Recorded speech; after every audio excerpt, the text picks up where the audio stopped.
హైదరాబాద్ లో భారీ భూ కుంభకోణం తప్పదు పోరాటం అంటోంది బీఆర్ఎస్.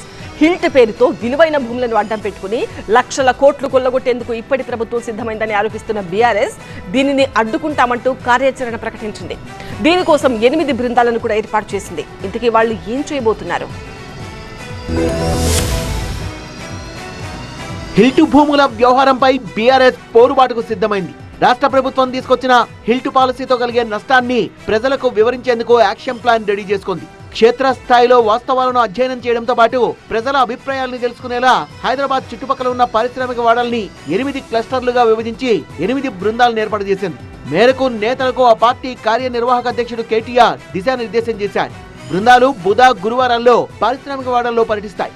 పార్టీ సీనియర్ నాయకుల ఆధ్వర్యంలో ఈ బృందాలు పర్యటిస్తాయి. క్లస్టర్ 1 లో హరీష్ రావు, క్లస్టర్ 2 లో జగదీష్ రెడ్డి, క్లస్టర్ 3 లో మధుసూదనాచారి, క్లస్టర్ 4 లో party working president KTR, cluster 5 లో తలసాని యాదవ్, క్లస్టర్ 6 లో మల్లారెడ్డి, క్లస్టర్ 7 లో సవితా ఇంద్రారెడ్డి, క్లస్టర్ 8 లో మహమూద్ అలీ ఆధ్వర్యంలో బృందాలు పర్యటించనున్నాయి.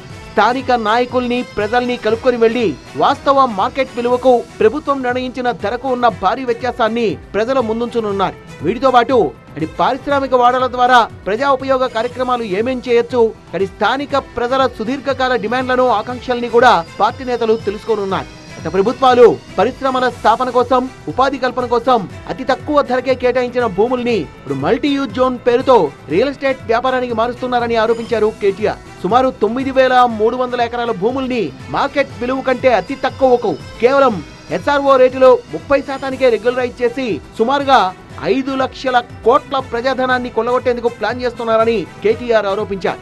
Hyderabad industrial lands transformation policy పేరుతో ప్రైవేట్ వ్యక్తులకు తక్కువ ధరకు భూముల్ని కట్టబెట్టేందుకు రాష్ట్ర ప్రభుత్వం ప్రయత్నం చేస్తోందని బీఆర్ఎస్ విమర్శిస్తోంది. విలువైన భూముల్ని తక్కువ ధరకు కట్టబెడుతున్నారని, మార్కెట్ విలువ కంటే అతి తక్కువ ధరకు కట్టబెట్టేందుకు ప్రయత్నిస్తున్నారని ఇప్పటికే కేటీఆర్ విమర్శలు ఎక్కుపెట్టారు. హిల్ట్ పాలసీ పేరుతో 5 లక్షల కోట్ల రూపాయల ప్రజాధనాన్ని కొల్లగొట్టేందుకు కుట్ర జరుగుతోందని మండిపడ్డారు. ఇదే అంశంపై పోరుబాటుకు సిద్ధమైంది బీఆర్ఎస్.